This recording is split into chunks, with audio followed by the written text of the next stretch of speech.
Porque ahora, porque las cosas no están bien, no encontrarán a otro sonorense que los haya representado en la Cámara de Senadores y en la Cámara de Diputados, que la haya presidido la Cámara de Diputados y la Cámara de Senadores, y que haya sido el coordinador parlamentario de un grupo, ya sea mayor o el grupo bisagra. ¿Saben ustedes si ya se terminó la obra que se anunció desde hace mucho tiempo alrededor de una carretera de Guaymas a Chihuahua? No es que me guste a mí tener mano dura, lo que me gusta es que nos hablemos de frente con la verdad y ordenadamente. ¿No ves tú, Sergio, que a veces cualquier persona, por más pequeña e insignificante que sea, pero que se encuentra con la posibilidad de obtener un puesto en un gobierno, se cree político? Arrancaron las campañas federales arrancaron el 1 de marzo. Candidatos a la presidencia de la República, al Senado, diputados federales y demás. En esta ocasión me da mucho gusto platicar con el candidato al Senado de la República por el estado de Sonora, por la alianza PRI-PAN-PRD, Fuerza y Corazón por México, Manlio Fabio Beltrones. ¿Cómo está, señor? Muy bien, qué gusto saludarle, Sergio. Al contrario, le agradezco mucho estos minutos. Yo creo que de arranque le haría yo 2 preguntas. Y ya usted ve en qué orden me las responde. Primero, un político con la trayectoria que usted tiene, yo creo que vale la pena preguntarle, si le preguntan a un ciudadano qué ha hecho usted por México en estos años que tiene usted de carrera política. Y 2, ¿qué le propone o qué le está proponiendo a los sonorenses para que le otorguen su voto? Bueno, lo primero, no podría reducirlo a unas cuantas palabras.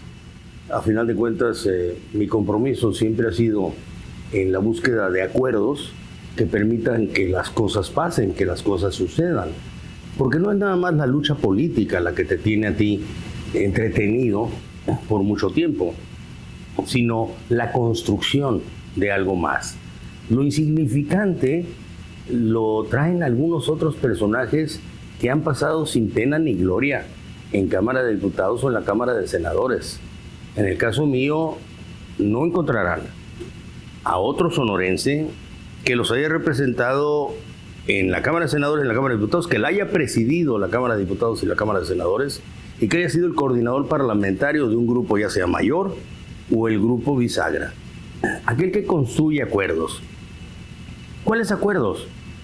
Pues los acuerdos de la modernización. He participado en más de 4 reformas políticas que han ido ajustando las reglas para garantizar mayor democracia. Y entonces paso a lo que sigue. ¿Por qué ahora? Porque las cosas no están bien. Hay gente que nos pregunta, Sergio, pues ¿por qué van juntos PRI, PAN y PRD? Porque juntos PRI, PAN y PRD han construido buena parte de estas reformas que hoy están en peligro. Reformas políticas. ¿O tú no crees que está en peligro? Y quienes nos están viendo, que se extinga el INE, que dominen al Instituto Nacional Electoral, que lo quieran controlar, que digan que no sirve para nada. ¿Tú no crees que está en peligro también en buena parte nuestros derechos cuando dicen que la Comisión Nacional de Derechos Humanos ya no debe de existir? Es como en peligro está cuando el gobierno dice no queremos que exista más el INAI, que es el instrumento para transparentar los ejercicios de gobierno. Solamente pongo 2 ejemplos en Sonora. Y a ver quién me lo responde. ¿Alguno de ustedes sabe hacia dónde va la derivación esta del tren de Imuris a Nogales, que sale hacia el río Santa Cruz y que después dicen que va a cruzar por un túnel hacia Nogales para regresar a donde mismo? ¿Saben ustedes de qué están hablando en la parte de Nogales o en la parte de Sonora? ¿Saben ustedes cuánto se está tirando de dinero ahí? ¿Saben ustedes quién lo está construyendo? Hay quienes dicen que es el ejército porque se ven soldados, pero creo que el ejército por sí mismo no es suficiente como para construirlo. El INAI nos debería decir, pero si el gobierno dice, como lo construye el ejército, lo construye la marina, es de seguridad nacional, no te tengo por qué informar cuánto costó, a dónde va y a quiénes va a beneficiar y quién es el que está haciendo la obra, pues ahí ves la consistencia de un INAI que debemos de cuidar. Podríamos poner otras obras también sobre la mesa. ¿Saben ustedes si ya se terminó la obra que se anunció desde hace mucho tiempo alrededor de una carretera de Guaymas a Chihuahua? A Chihuahua. Creo que está a la mitad y tirada porque se acabaron el presupuesto. ¿Cuánto va a costar? Porque dicen, no, pues es dinero del gobierno. No, es dinero de los bolsillos de todos los contribuyentes. Entre ellos, ¿quién nos está escuchando? ¿Quién nos está viendo? Podríamos poner algunas otras más.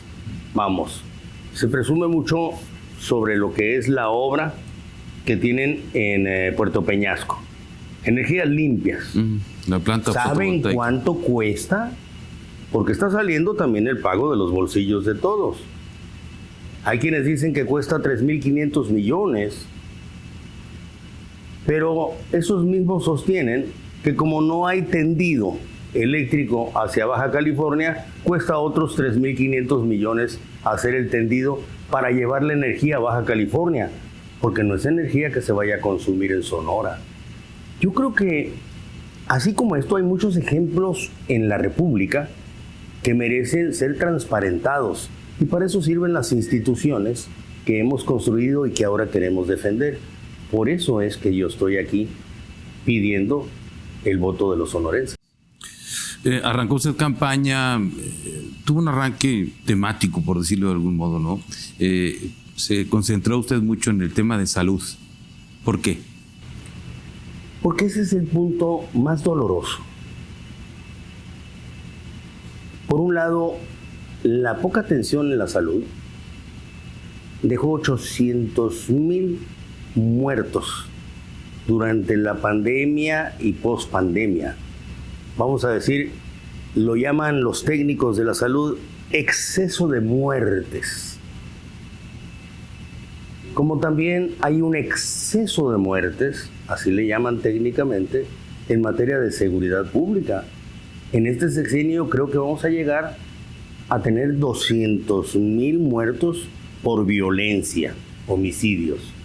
Eso quiere decir que el sexenio va a cerrar con 1,000 muertos en el sector salud y en el sector delincuencial de seguridad pública. 1,000,000 de muertos no los conmueve. ¿Saben que esos muertos dejaron a muchos huérfanos? ¿Cuántos huérfanos no quedaron de la pandemia mal cuidada y mal administrada por el gobierno? ¿Cuántos huérfanos no han quedado porque no hay medicamentos para atender el cáncer? ¿Cuántos huérfanos no han quedado porque los hospitales no se dan abasto para dar esa salud? ¿Cuántos huérfanos no han quedado de la violencia de 200,000 o casi 200,000 homicidios, superando los que tuvo el sexenio anterior, el antepasado y el otro? Nunca ha habido un sexenio de más muerte. Ojo, creo que nos están matando. Bueno, ahí ya van dos cosas. Muertes por deficiencias en el sistema de salud y muertes por la inseguridad. Vamos a las primeras.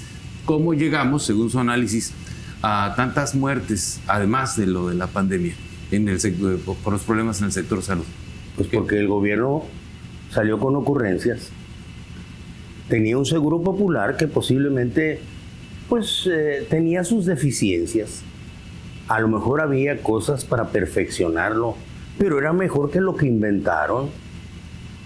Salieron y dijeron, el seguro popular lo echamos abajo y vamos a crear una cosa que se va a llamar INSABI, que nadie supo para qué servía. A los 3 años y medio, ya el INSABI nos equivocamos. Ahora vamos a ir a IMSS Bienestar. Nada más que hay 50 millones de mexicanos esperando salud. Por lo pronto, tú sabes, Sergio, que las farmacias en México dan más consultas que el sector de salud en México. A ver, eso no es justo. El sector público de salud debería de atender a todos, pero tienen que ir a una farmacia para ver un médico. Y las farmacias privadas surten más recetas que todo el sector salud, porque ha habido un desabasto en medicinas y lo han querido cubrir con otra ocurrencia. Vamos a hacer una farmaciotota. Esa es una ideota que va a fracasar también, pero nunca se olvide. Fracasa con el dinero de los mexicanos, del impuesto de los mexicanos. Es un tiradero de dinero sin resultados. ¿Cómo se podría resolver esa parte? Yo creo que hay que apostarle por un seguro, ya no popular, sino un seguro universal. Este seguro universal te podría generar algo distinto a lo que hoy va a suceder. Fíjate que esto es importante. Con este supuesto IMSS Bienestar, se está proponiendo que las mismas instalaciones del Seguro Social atiendan al resto que no tienen atención médica. Pero este resto no va a ser tratado igual que los que son derechohabientes. Entonces, lo que estás llegando a crear son castas en el tema de salud. No estás ideando y formando un concepto de salud pública integral. Por lo menos el Seguro Popular te daba la sensación de que así sucedía y que todos podían o ser atendidos por el sistema o fuera del sistema, subrogados. Hoy a nadie se atiende, pero hay muchos que, por cierto, aprovecho para decirles, que reciben un apoyo en efectivo por parte del gobierno. Pondré el ejemplo, las pensiones para adultos mayores. 6,000 pesotes, porque es año electoral, pero ahora les entregaron 2 bimestres juntos, entonces les dieron 12,000. 12,000. 12,000 pesotes en el año electoral. Les acaba de llegar, de hecho. Este punto debe de continuar siempre y nadie lo va a poder quitar, porque lo pusimos en la Constitución. Todos los partidos políticos lo pusieron en la Constitución. No lo está dando el gobierno, lo está garantizando la Constitución. Que nadie llegue y los engañe en su casa diciéndoles, si no votan por Morena, les van a quitar el apoyo. Nadie se los va a poder quitar. Lo que nosotros queremos es que ese dinero realmente sea para los beneficiarios, pero no para que se beneficien las farmacias privadas porque no les llegan medicinas, o los médicos privados porque no alcanzan a consultas, o los médicos que tienen las farmacias, porque aquí lo que estamos haciendo es un gasto médico de bolsillo porque el gobierno es incapaz de darnos salud y darnos medicinas. Eso es lo que nosotros estamos proponiendo. Creo que hay que replantear las cosas porque no van bien. Y si no van bien, hay que modificarlas. ¿Ese será el tema central de su campaña o habrá algún otro tema que se aborde en el futuro? Pero Sergio, es un tema muy importante porque es muy sentido. Hay muertes de por medio, como también en el tema de la violencia y la delincuencia. Hay muertes de por medio. Platicaba con un grupo de jóvenes recientemente y les decía, ustedes saben que el 45% de los muertos por violencia en este país son de 17 a 28 años de edad. Los están matando a los jóvenes y no hemos dicho nada. Pero también lo podemos hacer y trabajar en la crisis, la quiebra en el sector educación. Hoy se hacen libros de texto gratuito para adoctrinar, no para enseñar en la libertad. Acaban con las escuelas de tiempo completo, cuando era algo de lo más funcional, sobre todo para las madres de familia que tienen que trabajar y que no pueden dejar a sus hijos al garete en la calle. Acabaron también con las guarderías. Las guarderías casi son inexistentes. ¿Gustaría regresarlas, las guarderías? Creo que sí. Además, hay que garantizar que existan guarderías y escuelas de tiempo completo. Que los niños no salgan de ahí a la calle porque todavía no llegan sus padres, porque tienen que trabajar. Las escuelas de tiempo completo son una muy buena apuesta para que la juventud, la niñez, crezca en el conocimiento y no en las malas mañas que se pueden aprender afuera.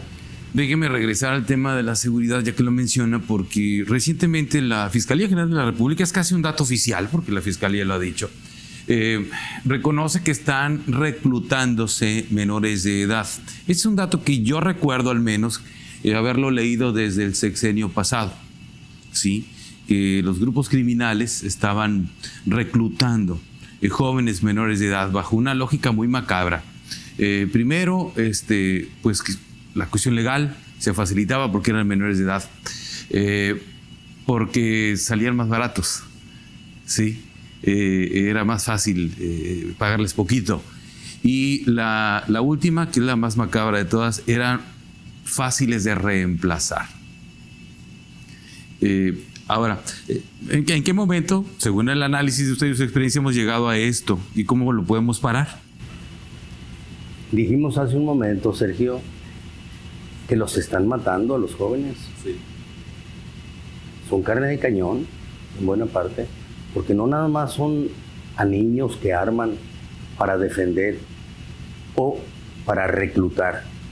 Defender ciertas poblaciones, porque hay algunas poblaciones que se están armando incluso con su juventud para defenderse de los malos, de los delincuentes. Está sucediendo en Guerrero, en Chiapas, en Michoacán, sino que también grupos delincuenciales se les ha resultado fácil, cómodo, con algunas alegorías a lo que puede hacer los beneficios de ser delincuente, y los llevan por una mala ruta, por un mal rumbo, cuando debería haber otras opciones para ellos. Creo que estamos llegando al punto de que las cosas no van bien. En materia de seguridad, yo respeto mucho al ejército mexicano, Sergio. Lo respeto tanto que creo que no deben de estar haciendo las funciones que les han encargado. El ejército mexicano estuvo pensado por mucho tiempo institucionalmente para ciertas labores y tareas que no eran sustituir a las autoridades civiles. Es más, el actual presidente en su campaña dijo que los iba a regresar a los cuarteles. Lo único que les regresó al ejército fueron facultades. Ahora los trae construyendo aeropuertos, construyendo carreteras, vigilando aduanas, puertos marítimos, y últimamente dando mantenimiento a las carreteras nacionales por encima de la Secretaría de Comunicaciones y Transportes. Ya no se diga si les ayudan a hacer trenes, vías y otras más. La salida fácil de algunos ineptos ha sido darle al ejército tareas para las cuales no fueron pensados. Vamos, podemos recuperar algún ejemplo de las mismas tareas que no fueron pensadas para el ejército. Y yo creo que ahí están las de ser policías. El ejército no es policía. Cuando tú llenas la Guardia Nacional, que es una idea constitucional, de soldados, los resultados que vas a esperar es esos que un soldado te pueda dar. Un soldado está hecho para el combate, pero no está hecho para la investigación, para la prevención del delito, para cuidar los derechos humanos. Ellos reciben órdenes, instrucciones y hacen solamente lo que las instrucciones dicen. Eso no es pensar en una policía que te ponga una solución en Ciudad Obregón, en donde pues todos manifiestan que es la segunda ciudad más peligrosa y violenta del mundo, pero que parece que muchos ya se acomodaron a esa circunstancia y les parece normal. A muchos de nosotros no nos parece normal, y sobre todo a los habitantes de Cajeme buscan una propuesta que resuelva. Yo creo más, y eso lo podríamos trabajar desde el Senado, desde el Congreso, en policías únicas estatales, que vengan a depender de autoridades civiles y a los que se les exija resultados. Bueno, ¿usted regresaría o propondría regresar al ejército, a los cuarteles? Obviamente que sí. ¿Y con qué nos quedamos? Hay que despresurizar al ejército. No es una de las actividades para las que estuvo pensado el ejército, ni aquí, ni en el mundo. Sí, lo entiendo. Pero entonces, ¿con qué nos quedamos? Es decir, si la Guardia Nacional se armó de elementos del ejército, si las aduanas, tierra, mar y aire, están siendo cuidadas por el ejército, si el ejército está construyendo trenes, está construyendo vías del tren, está rehabilitando carreteras y no sé qué más en los meses que quedan de este sexenio, ¿cómo los vamos a sustituir? Sergio, pero ese es un falso silogismo y voy a decirlo porque entonces no hay remedio. Entonces, si las cosas las están haciendo mal y si los quitamos, ¿quién las va a hacer? No, pues ¿es regresar a la IP o el licitaciones? tema es volver con back to basics. Vámonos a lo básico. Zapatero a tus zapatos. Es una enseñanza que tuvimos desde pequeños y cada quien estaba acomodado en su lugar. Si alguien llegó y desapareció a todas estas instituciones, hoy no puede salir a decir uno, es que si nosotros las desaparecemos, ¿con qué nos quedamos? Pues es que vamos a regresar a lo original, a lo auténtico y a lo que funciona. No funciona el ejército como policía, regresa a ser policías de calidad, hombre. No funciona el ejército haciendo obra pública. No, sí funciona. Sale muy caro, no sé, porque como todas las obras son de seguridad nacional, tú no puedes saber cuánto te costó. Está reservado entre el Maya y algunos otros. Y el de Nogales, no te vayas tan lejos. A ver, aquí están construyendo, están utilizando recursos públicos que Nogales podría meritar para componer su drenaje, alcantarillado, agua potable, todo colapsado. Pero no, resuelven unilateralmente cambiar una vía. ¿Quién no está concesionada esa vía a Ferromex? ¿Qué no lo tendría que haber hecho el concesionario? ¿Por qué lo tiene que hacer el gobierno? Con recursos que eran más importantes invertir en las ciudades llenas de baches, llenas de problemas con el drenaje, con el agua potable, con la salud. ¿A quién le consultaron si tenían que hacer esa obra, Sergio? La lógica de zapatero a tus zapatos, pues. Básicamente, esa sería. Es que es muy básico.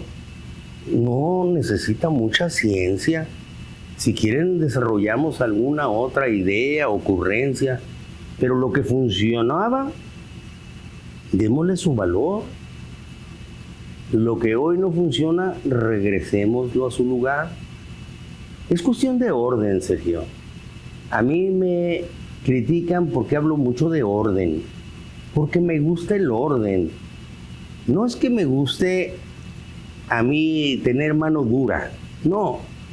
Lo que me gusta es que nos hablemos de frente con la verdad y ordenadamente. Yo pongo el ejemplo. La mujer es la persona más ordenada que existe en la familia. Pone orden en cualquier lugar. No sé si te toca a veces llegar a tu casa y no está la señora de la casa y no sabes ni dónde están las tazas, ni dónde están los vasos, ni dónde está el azúcar, ni el café. Y pues mejor aguántese hasta que llega, porque si no vas a hacer un tiradero. Le gusta el orden. ¿Qué propuesta tiene usted para las mujeres? Las mujeres necesitan espacios que ya se han ido ganando por ley, por cuestión de género, pero al mismo tiempo necesitan una comprensión adicional para su crecimiento, sobre todo las nuevas generaciones. Esas nuevas generaciones que estoy seguro van a enriquecer en mucho el panorama cívico de México. En el político, ya les garantizamos la equidad 50-50, 50-50. Sea como sea, van a llegar en un esfuerzo de equilibrio. Pero estoy pensando en el resto de las mujeres, no en las que hacen política nada más, que son muy respetables, sino en todas aquellas amas de familia, jefas de familia, madres que tienen que salir a trabajar y que no tienen apoyos, y aquellos que ven que sus hijos no están logrando una mejor educación y que se está abriendo una brecha enorme entre aquellos que tienen educación pública y aquellos que tienen educación privada. Yo soy hijo de la escuela pública, primaria, secundaria, preparatoria y universidad de calidad, donde el Estado se ocupaba y se preocupaba por darnos esa calidad. Creo que se están abriendo brechas que lamentablemente vamos a tardar mucho en cerrar. Voy a escarbar un poquito en la personalidad de María Fabia Beltrones. ¿Cuál es el papel, la importancia y la influencia que las mujeres han tenido en su vida? Pues yo soy un producto natural y original de la mujer, Sergio. De mi abuela, de mi madre, de mi esposa, de mi hija, de mis nietas. De donde yo he abrevado, he aprendido las lógicas y la sensibilidad. Y sobre todo el coraje ha sido de la mujer. En verdad que haberlas rodeado y que ellos me hayan rodeado ha sido una bendición. Por eso lo entiendo también. Entiendo ese sentimiento y lo comparto. Bien, ahora, ¿qué hace María Fabia Beltrones cuando no está haciendo política? Si es que en algún momento deja de hacer política usted. Pensar en los errores que están cometiendo los políticos y que cómo lo haría yo. La verdad es muy difícil desentenderse de ello. Podría decirte las cuestiones naturales que uno hace porque no son ajenas a mi persona. Ver por mi familia, disfrutar a mis nietas, a mi hija, convivir con ellas, celebrar sus éxitos, ayudarles a superar sus problemas. Ver hacia adelante y pensar qué más podemos aportar. Yo creo que Dios y la vida han sido muy generosos conmigo, Sergio. Me dieron oportunidades, me dieron una gran familia y la fuerza como para seguir insistiendo en que las cosas no van bien y que las tenemos que resolver. Y la única manera de resolverlas es el próximo 2 de junio. Ahí, en la urna, uno va a poder cambiar las cosas de como son. Hay un dato que no está para presumir. Sonora tiene muy bajos niveles de participación electoral. Yo no sé qué pasa, no tengo una lectura, tengo un dato. Menos del 45% de la lista nominal sale a votar. ¿Cómo motivar a la gente para que salga? He tenido la oportunidad de hablar con muchos jóvenes, mujeres y hombres, que se dedican a las redes sociales sobre todo. Las pláticas son no nada más entretenidas, sino llenas de sabiduría. Y el denominador común que uno encuentra es que dicen: yo no soy político ni me gusta la política. Me gusta comunicarme con la gente. Y les digo, pero al comunicarte influyes. Cuando tú influyes, por eso te llamas influencer, estás haciendo política. Porque la política es un arte de poder ubicar las cosas en su lugar e influir para cambiarlas a otro. Lo haces en tu casa, lo haces en tu escuela, lo haces en tu negocio, lo haces en la vía pública. Siempre estamos negociando, siempre estamos acordando, y los que no acuerdan y no negocian están peleando. Y la política no se hizo para pelear, la política se hizo para resolver. Ahorita veo algunos políticos que por instrucciones de sus jefes, porque no los pueden negar, están haciendo campañas sucias. Pero rápidamente se les identifica al titiritero y al títere. Y salen a hacer campañas sucias como si eso fuera política. Ahora entiendo a los influencers que dicen, no me gusta la política porque es sucia. Pues cuando ven a estos que no tienen una idea que proponer, sino solamente cómo atacar a una persona, es cuando más están echando a perder a esos nuevos políticos. ¿Pudiera ser esa la razón de que la gente no sale a votar? Sí, porque piensa que es una actividad sucia. Cuando ven a algún político que solamente se le ocurre y alcanza, su capacidad no le da más. Hablar de los defectos de cualquier otro o de algunas versiones falsas o calumniar a las personas y entonces dicen que eso es la política, la gente empieza a detestarla. Un ejemplo. A ver. En algún lugar del sur se acerca conmigo una señora de todos los tiempos, amiga mía de una colonia, y me dice, ¿cómo la ve, licenciado? Mi hijo ya le entró a la política. Dije, no me diga, doña Luchita, que ya entró a la política su hijo. Sí, me dijo. ¿Y cómo le hizo para entrar a la política a su hijo? Ah, lo nombraron subdirector del registro civil. Le dije, no, doña Luchita, a su hijo lo metieron a la burocracia. No a la política. Pero no lo metieron a la política.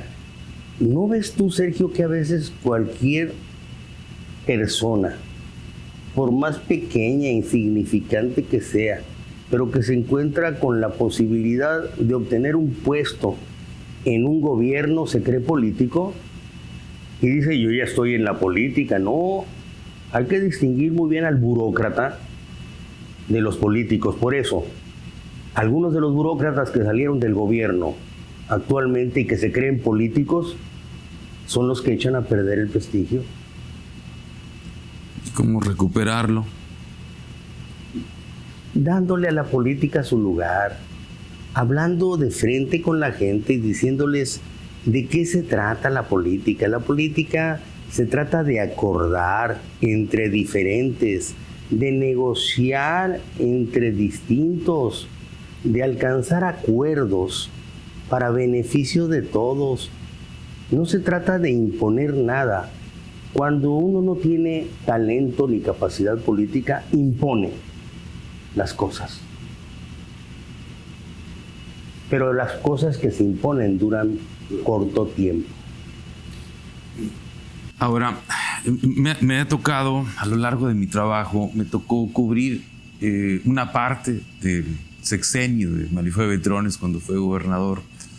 Y hasta la fecha me tocó ver encuentros, documentar, escribir, encuentros y desencuentros con los partidos que ahora lo están acompañando en esta candidatura. ¿Cómo se siente? Muy a gusto, porque tengo muchos años, sobre todo en el siglo XXI, acordando con ellos, negociando con ellos, construyendo con ellos. Hoy estamos unidos, Sergio, porque todo lo que negociamos, acordamos y construimos para un México moderno, lo están queriendo echar a la basura el actual gobierno. Por eso estamos unidos. No es porque seamos iguales, sino porque nos necesitamos para evitar que siga la destrucción de las instituciones. Sergio, es muy denso el tema de lo que están haciendo con la Corte, pero es un gran peligro el que existe. Se equivocan aquellos que dicen que nos acercamos a la dictadura. De ninguna manera. No estamos en una dictadura. A lo mejor estamos en una ruta del autócrata, de la autocracia, de aquella persona que por sí sola piensa que su palabra y su acción es la ley y no quiere respetar los derechos de los demás.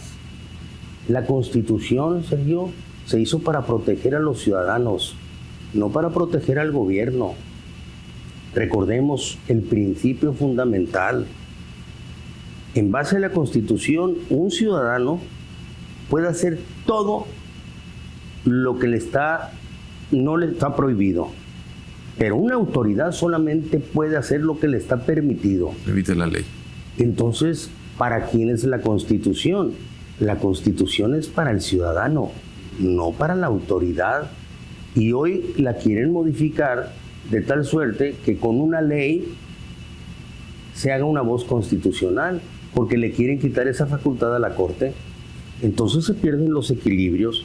Por eso yo insisto, el 2 de junio tendremos oportunidad de elegir presidenta de la República, porque lo demás son vaciladas. Hay otros que andan ahí, pero no tienen nada que hacer en ello. Pero también al Congreso, un Congreso que equilibre y que no permita que la presidenta de la República pueda llegar a hacer una acción autoritaria, unilateral, única, como dueño del país. México no es un imperio. México es una república democrática. Déjeme hacerle una última pregunta, a reserva de lo que usted quiera comentar. Usted ha impulsado en otras épocas, desde el Senado, desde la Cámara de Diputados, algo que creo recordar se llama gobiernos de coalición. Así es, ¿verdad? Que el que gane no gane todo y el que pierda no pierda todo. ¿Cómo es eso? ¿Y si lo impulsaría en el Senado? Sí, tengo cerca de 15 años insistiendo en que este sistema político que está ya pervirtiéndose hacia una autocracia, que podría generar un gobierno déspota, que analizar nada más qué quiere decir déspota para que no se asusten, puede cambiar si hacemos gobiernos de coalición. En el mundo nos hemos acercado a los gobiernos unidos en coaliciones electorales, en segundas vueltas electorales. Es así como un partido político que no alcanza el 50% se une con otro partido político y se presentan o en segundas vueltas electorales o en gobiernos de coalición. ¿De qué se trata? De que nunca nos gobierne una minoría, que siempre nos pongamos de acuerdo con otra fuerza y negociemos el intermedio. Si quieren pongo un ejemplo de lo que puede suceder. México está muy dividido en el tema, delicadísimo tema del aborto. Si vamos unidos, el PRD, el PAN y el PRI, bajen los cañones los que proponen el aborto y los que proponen la defensa de la vida, con quienes más simpatizo. Pero bajen los cañones. ¿Por qué? Porque hoy vamos unidos. Y si vamos unidos, ese tema no se toca. Como dicen los clásicos, se encorcheta y se deja para otro momento. No es la hora de discutir sobre ello. Esos son acuerdos. Y son acuerdos sanos, porque lo otro divide. Si tomas una decisión en un sentido y en otro sentido, perdón por el ejemplo, pero para mí es muy sentido el tema. Porque yo creo en el valor de la vida. Estoy seguro que también hay que defender la libertad de las mujeres. Y entonces te encuentras en un trecho difícil. Puse el ejemplo más rudo y más controversial. Es el más polémico. De por qué vamos unidos. Siento que buena parte de la fuerza del PRD propone una cosa distinta a la que propone buena parte del PAN y la mitad del PRI. Pero en este caso, acordemos, no es la hora de discutir un asunto de esa naturaleza. Ya después. Después platicaremos sobre ello.